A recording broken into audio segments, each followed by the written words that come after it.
се наоѓаме на локалитетот со една многу интересна фауна, тоа е животни кои се познати уште одамна, односно кои се живееле пред околу 12 милиони години. Овој локалитет се наоѓа во близината на село Караслари, Тито Велешко и точно на средина на трасата на автопатот кој оди од Башино село према Градско. Овој локалитет е откриен при правењето на трасата од страна на Гранит и истиот нас не обавести и ние започнавме ископување на оваа фауна. Овде веќе работиме скоро 3 месеца и досега сме откриле многу интересни животни кои се познати општо под име пикермиска фауна. Оваа фауна е откриена за прв пат во Грчка, кај Атина, и затоа се вика пикермиска фауна. Иначе, кај нас е позната во Македонија и на други места, во Велешка околија, а исто така и во Тиквешијата. Составот на фауната е многу интересен и тука засега се познати преку 31 вид на животни. Као најважни животни би ги навеле носорогот, кој ги има 2 вида, потоа мастодонти, неколку вида исто така, тоа се од групата на слоновите, потоа многу жирафи се пронајдени, диви свињи на неколку стотици комада се најдени, а по највише застапени се хипарионите, тоест коњи кои некогаш имале 3 прста, додека денешните коњи имаат само едно копито.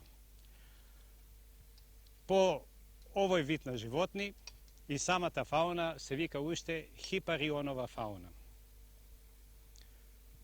Интересна е од научна гледна точка, бидејќи по неа се определува геолошката старост и се цени на околу 10-12 милиони години.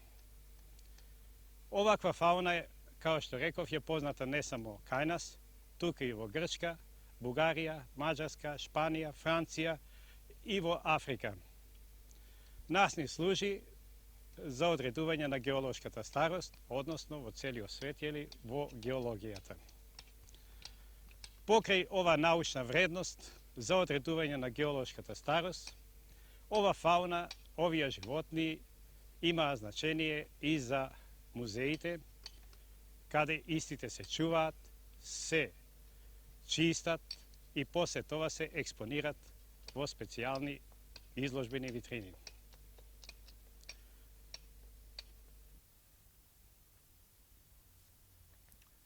Ви раскажуваше научникот доктор Ристо Гаревски.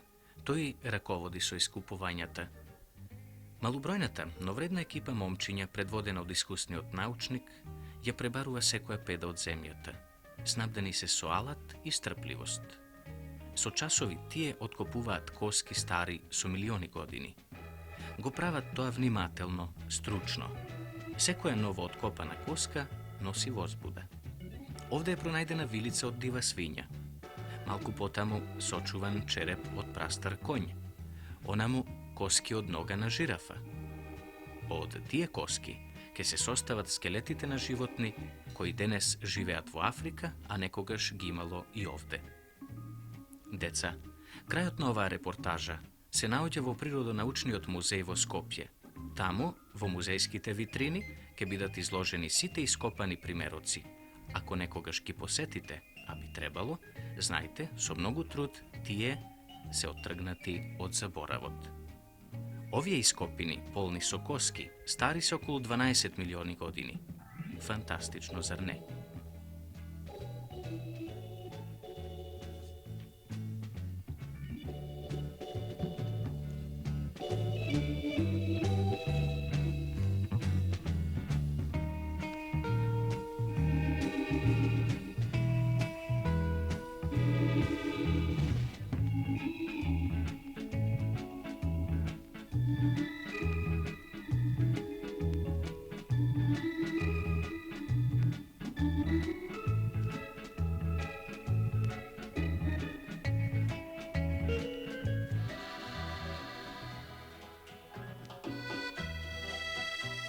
Во својата болница во Јужна Австралија, доктор Пеги Кристијан лекува само животни.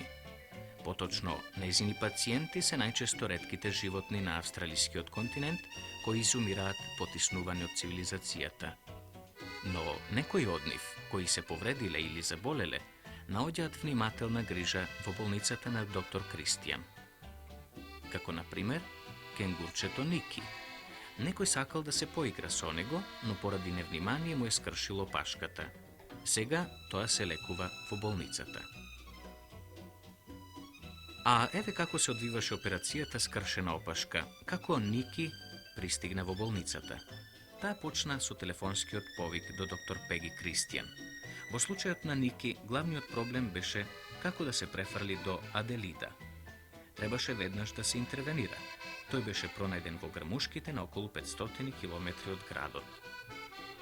Но доктор Кристијан уреди Ники да биде префрлен со авион до аеродромот на Аделида. Истовремено и таа поита да го прифати болниот. А Ники му припаѓа на еден од најретките видови на кенгури.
Икс зраците помагаат да се види во што е работата. Според доктор Кристијан, повредата на Ники е карактеристична за случаите на невнимателно однесување со млади кенгури. Затоа, во наредните 3 недели, опашката ќе биде во гипс. Гипсот ќе го притиска поместениот пршлен на опашката и пак ќе го врати на неговото место.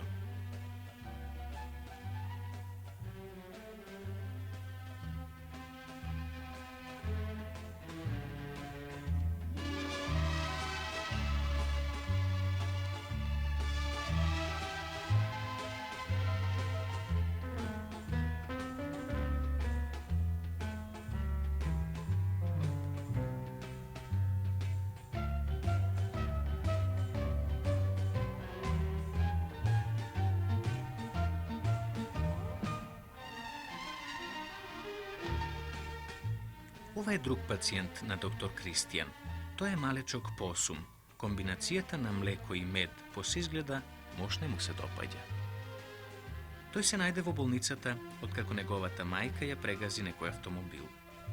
Децата од соседството често навраќаат кај доктор Кристијан и помагаат во негата на животните.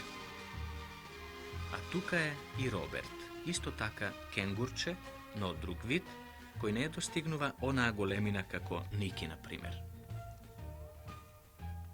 Се разболе кога неговите собственици го доведоа во Аделида и мораше да остане во болницата на доктор Кристијан. По неколку недели исхрана со млеко и витамини, Роберт доволно ќе се опорави за да може да се врати во својот дом во Северна Австралија, каде што климатските услови далеку повеќе му одговараат.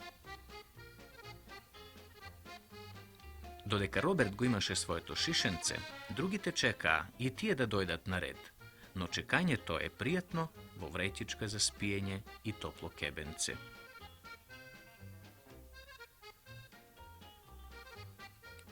Австралија има неколку животински вида што не можат да се најдат на ниедно друго место во светот.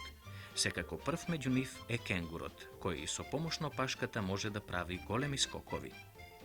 Додека пршленот на опашката пак не се врати на своето место, Ники ќе остане во болницата на доктор Кристијан во која има уште 44 кенгури, 3 вомбати, 2 орла, 3 кучиња и 1 мачка. Наскоро тој ќе се чувствува подобро и пак ќе може да скока низ еден од националните паркови на Јужна Австралија. Но засега мора да се остане тука. Време е и за спиење по долгиот и напорен ден.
Джордж Мотел во последно време е вистинска атракција на Сиднеј. Патот од дома до работа тој го скратува преку заливот, одејќи со специјалните скии за вода. Зад него остануваат љубопитните и зачудени погледи на сите оние кои со бродчиња во тие моменти случајно минуваат покрај него. Со неговите специјално направени големи скии, Мотел за 45 минути стигнува од дома до работното место и обратно, избегнувајќи ги улиците во тоа време претрупани со возила.